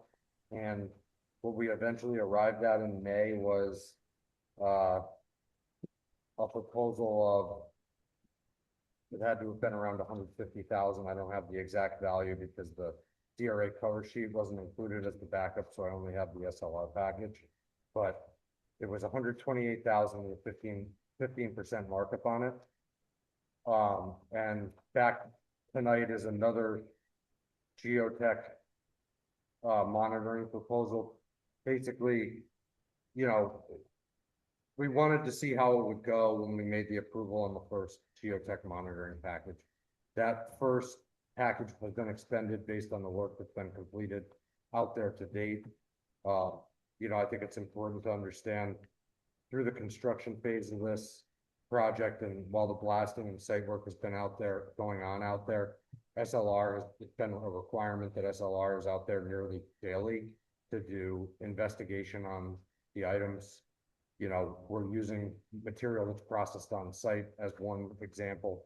You can't run that type of material to a testing lab to determine its structural bearing capacity because it's not a mixed product coming out of the crusher. So because we can't get compaction results on it, the geotech consultant has had to be there to check compaction and do visual inspections on the stuff that's being made. You know, they have to review bottom of footing condition prior to all the concrete that you saw from Kyle go in. So, you know, they've been out there, they had been out there almost weekly or daily to investigate the bottom of footings. The other thing that I'll mention that's included within this proposal is they've done a lot of work on the rock slope that's going to be behind the building. Rock slope stability analysis is the outcome of the blasting has been a little different than I think what everyone expected. So SLR has been working with us to do calculations on the wall that's going to go behind it that were kind of outside of their scope. They used the initial geotech monitoring proposal to capture that work just to keep the project moving. So, you know, and the important part to understand about this is all based on the not to exceed value. So it's as used. So, you know, now I would say the lion's share of the work is done on the Greenville site as it relates to geotech monitoring. However, there still is quite a bit of work left. We still have to do, there'll be geotech monitoring required for all the retaining walls that haven't been installed yet.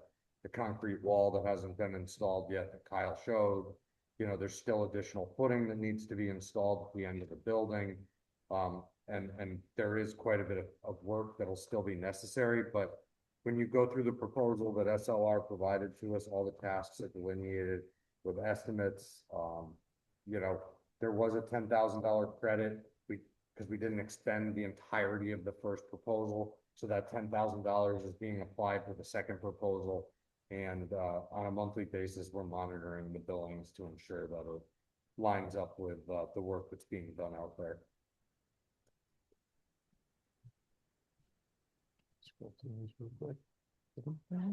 And in your packet, there's all the backup from the original proposal dating back to January 2025 that ultimately wasn't accepted. The May 16th proposal is the proposal that was accepted. It just doesn't show the DRA markup on top of it. And then the first item in the package is the newest one that's up for approval.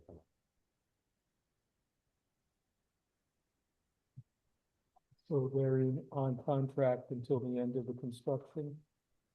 Or on an as-needed basis? They're contracted through the end of the project because they're the landscape geotech site civil engineer. So they'll probably be one of the last consultants to leave after they do a review on the lawn areas to make sure they're first going.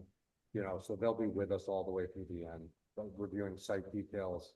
They have all the paving within their scope, all of the, you know, block walls that are within the project, you know, building, anything that relates to the building that's a site component is part of their work.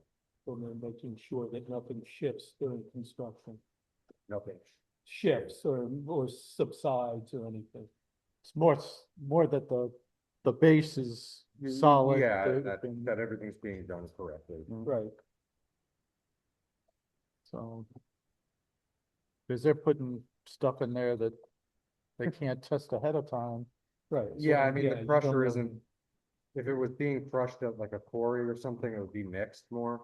But the material that's coming out of this crusher is irregular, you know, it's crushed to a certain size, Right. but anytime you buy material, it has to have proper curves of different types of material. Right, well, depending where on the site you're taking, you've got more granite Yeah. content Oh, compared to another. yeah. Okay. Any questions? Any more questions? Mike, this is Peter. Do we have, is this any impact upon our contingencies or is it already included in the cost? Well, it's included as the fact that we're carrying an owner contingency. So Okay. it's not gonna, it's going to increase the total overall cost of the project, but not over the. Not over the. Not over the total grant or project cost amount that we're tracking right now. This isn't Thank you. outside of the budget. It would be included in the it would come out of contingency, own a contingency. Peter. Owned, yeah, own a contingency. Thank you. So what do we need? A motion to approve? Phase 1, Greenville Elementary School State Project 104-0119N. Additional geotrack monitoring services for $178,250. So moved by Mark Kulos. Could I get a second, please? Peter Parko. Any other discussion on the issue? Hearing none. Christine, Yes. Peter, Yes. Cindy. Cindy's yes. Yes. Mark, Yes. I didn't forget you that time. Greg, Yes. Sheila, Yes. Zato, Peter, Joe, Yes. me, yes. I think I got everybody. All right, 10-0. Thank you. Thank you. All right. Next piece. Catherine, don't forget to have me send that note out as far as your situation, because we're running late. Yeah. Okay. So, you need to provide both of the next items. And whether, are you going to take the motion for both or at the same time? Probably gonna do them separate, but the, yeah, no. No, I'm gonna do, there'll be motions separately, but I'm gonna alter the wording of the motion, so we'll be changing, yeah. Yeah, that's it. All right, on, You need a motion to amend. no, we can, we're gonna, just verbally state the motion. And that'll, on each item. Is there only a motion to amend the agenda? No, I mean, this is the basic of the piece right there, so it's not, it just. Yeah, so. So who's dealing with this piece? Item 7 and 8? So what do we need on these right now? So we're not doing the actual GMP, right? So, Discussion and possible approval, letter from the Elementary School, state project 104-012. so approval of a letter of intent. Just change. Dan, is that what you're? Okay. An authorization to award. An authorization to award.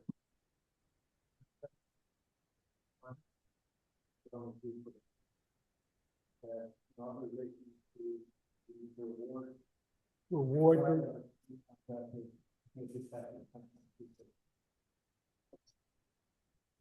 Is it in your report there? Are we talking about that? Mark, would you have him move closer so we can hear him? Yeah, yeah, Dan, come on up. Yeah, but the language of the text of the motion should read that you're authorizing ONG to award bid package 1.26 to McBride Okay. Electrical for the value on the letter, which would be the next move. You know, 396. right. That's for Uncas. State the project. Is that just for Uncas? State the amount. Okay. Is that just for Uncas? Right. What about Moriarty? Okay. All right, the next page. All right. All right, I make a motion to, award. Authorize ONG. Authorize ONG project number 2016100 for bid package 1.26 for electrical equipment, AT&S and generator purchase. Award to McBride Electrical in the amount of $396,552. Is there a second? Second. All right, Peter got it. Oh, which Peter? Peter Procco got it. All right, any discussion?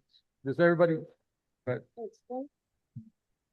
What's the difference between the approval of E and P versus authorization? that's a guaranteed maximum price on the whole piece. No, I said, no, I understand what the letter, I said, what's the difference Dan? between approval of the guaranteed maximum price? No, that's versus- not what we're voting. That's not what we're voting on. I'm asking, because I asked you, did we need to amend what this said, and we're not, No, but we're not we're dealing with the Yeah. issue that we can deal with. taking action on the, No, we're taking action on, on the authorization. yeah. So we're gonna do that first.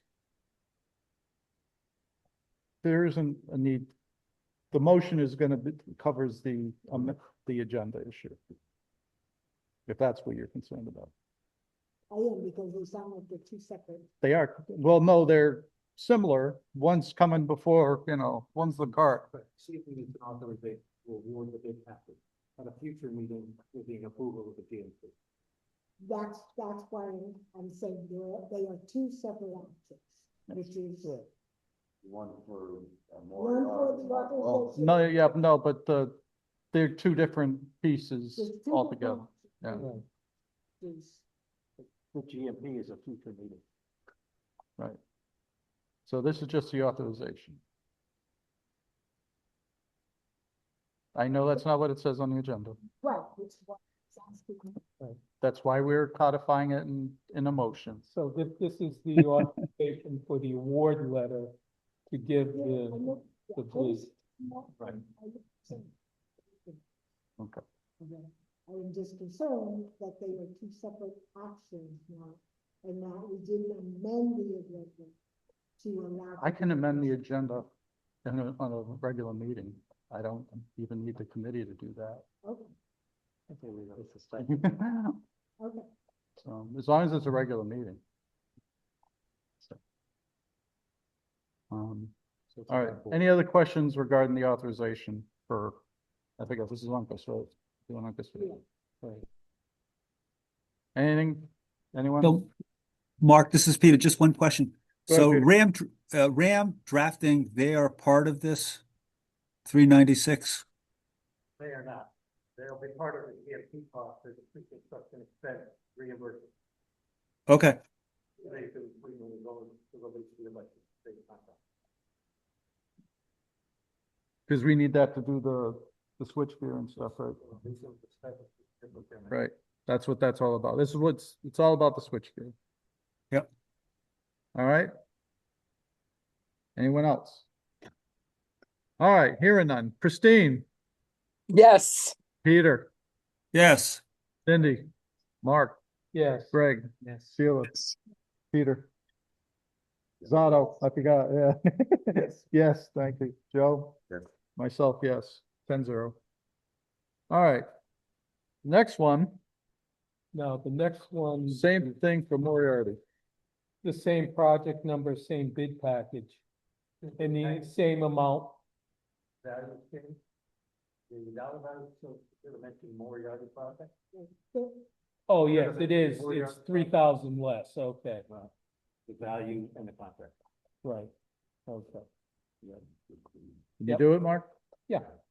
Okay, I make a motion for the, to O&G. authorize O&G to do an award letter for Moriarty Elementary School Phase 1 O&G project number 2016000, bid package 1.26, awarding to McBride Electrical Contractors for the total amount $393,552.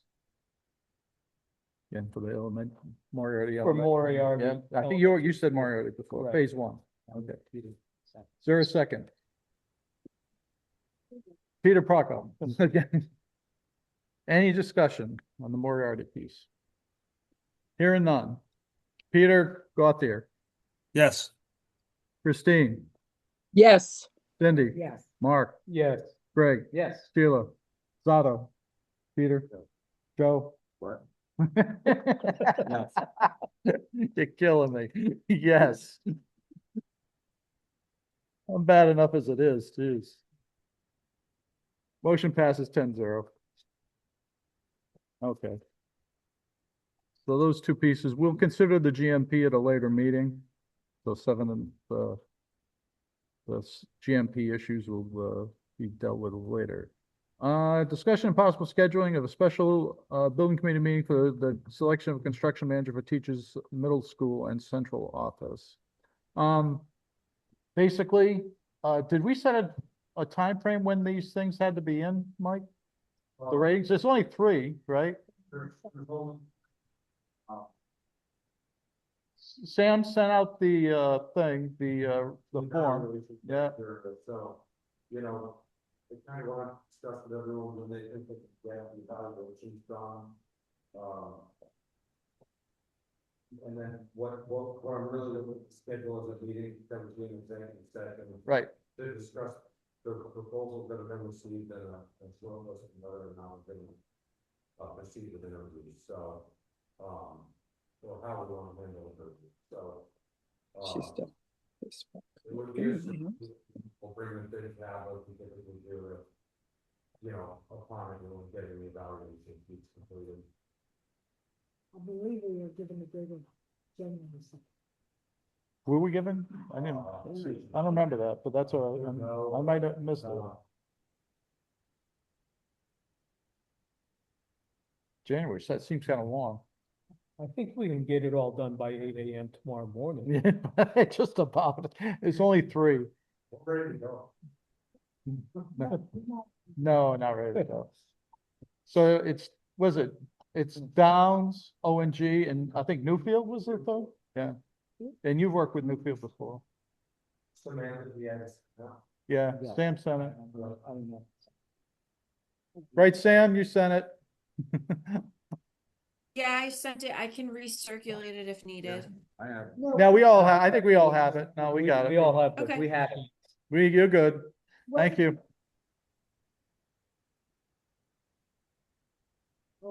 Sam, did you put a return date on there? I don't remember seeing. No. Could have been in bond fund. No, because Mike said you guys were going to discuss it at this meeting, so I Okay. wasn't sure I didn't think we had. when the a next return date. special meeting would be. All right, no problem. So let's talk about calendars and the potential for setting a special meeting up. Don't forget the January meeting won't be till the 4th week in January. So I'll remind everybody right now on that case. So The first week is a DOE meeting. yeah. So at some point, somebody got the 25th open? No. So funny. Actually, I do. Yeah, I do. It'll be just you and I do me. my thing on Christmas Eve. Yeah. But 7 fishes and 7 presents. how about the More like how people feel about the 30th? mac and cheese. Yeah, I can do, yeah, because it's gonna be mostly executive session. I can write a set of minutes for 7 this corned beef. if it comes down to that. So, When did you say again? 20? how about the 30th on a Zoom? There'll be a Zoom. Whatever the date is. Right, Yeah. that's not, so it'll be a Zoom and we'll do it, it'll be an executive session. Unless we come out and take, when we come out, we'll probably, the agenda will be Yeah. discussion, whatever, in executive session, then we'll come out and, Yeah. make an announcement. If there is one to be made. So, So eval's done by what date again? so if we're gonna do it by then, well, I would say have it done by COB the 29th. 29 December. Yeah. And then, but try to have it done, there's only 3, have it done Yeah. ahead of that and send them to Mike, I guess, right? Yeah, with Samantha on conference call. All right, yeah, Mike and Samantha, probably CC Bob just for sake to Bob Castronova. Okay. So, We're looking at executive session. and then we'll, schedule a meeting for the 30th. 6:30, okay? I don't anticipate it'll take too long because, like I said, it'll be an executive session meeting. You know, there's only 3 ratings and it'll be a matter, as to whether or not we want to do interviews and do whatever we want to do. Right.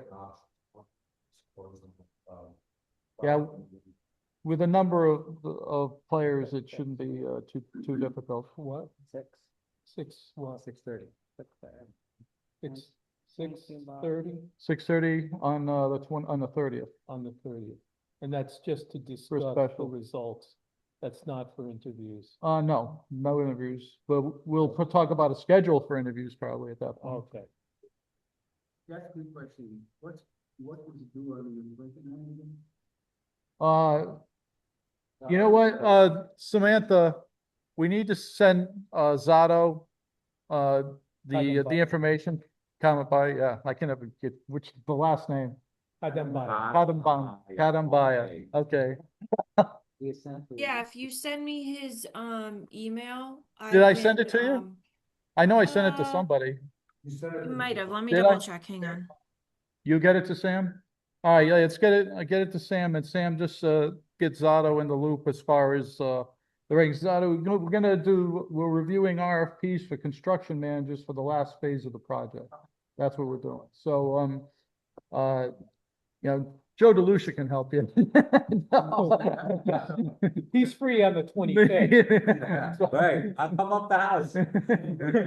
That's right. Yeah, he lives right down, he lives right up the street. Yeah. So at 7 a.m. on the 25th, you'll get a knock on the door. Right, well, maybe not 7, because I won't have gifts. 10 o'clock or so, that would be good. Yeah. Save No, me some but- pancakes. But seriously, if you need any help, Joe or myself or whatever can fill you in, but you'll get a link, we'll need to set you up with a link to Bonfire and, you'll be able to access the, RFPs and go through them and stuff. And Sam will send you the form and, that we're using to rate them, and you can rate them. And Is there any background information I will have access to? yeah, we'll get you access. If you don't have it already, you'll have access. God willing. Yeah, you'll love it. It's a great time. It's a party. It's just like grading papers, you stand at the top. of You the know, table, don't, the one that goes the furthest gets the highest score. I have limited experience grading papers, but I will tell you, that's not a bad analogy. Just from doing Like the the sound of adult me training. all fluttered. All right. So like I said, so have them in by the 29th. We'll do schedule a special meeting via Zoom on the 30th. Obviously, I guess, you'll probably get the invite in the emails, but, just decline it, those of you that are, involved. But you're in that group, so, O&G obviously and Downs are in the group. So, and we'll. Mark, can I ask a question? Are you Sure. talking about the construction management at risk? Yeah, construction manager risk. Because on here it says completed by January 2nd. That's all right. Don't worry about that. Well, do we have till the 2nd? No, we changed it to the 29th. Oh, jeez. There's only 3 of them, Christine. There's only 3. There's only 3? There's only 3. Well. Oh, it's just, I'm so darn busy. Okay. So by the Use Joe's method. 29th. All right. Yeah. She lives in the house I grew up in, so Yeah. hey, you have a nice stairwell for scoring. Fling them. All right. We'll get you like Dungeons and Dragons dice, and you can just roll them out bigger. They're too complicated. Get bigger numbers. All right, I'm only kidding. All right, this is recorded. I forgot. All right. So I think that's number 9. Is there anything else we need to bring up, Mike? Anyone else have anything for the committee? Sure. Yeah, stay well, like Mike said, stay warm, Merry Christmas, Happy New Year, everybody. We'll probably see some of you before then, but, Yeah. Happy, healthy New Year to everybody. yeah, stay safe and, you know. We do have to adjourn. Don't call, I was gonna say, don't call me, call Mike. Thank you. And, but you normally would anyway. Motion to adjourn by Sheila Hayes. Is there a second? Greg Blassie with a second. All in favor, Christine, Yes. Peter, Yes. Cindy, Yes. Mark, Greg, Yes. Sheila, Peter, Zato, Yes, Peter, Joe, me, yes, 10-0. We stand adjourned at 8:34 PM. Thank you, everybody, for coming. I have a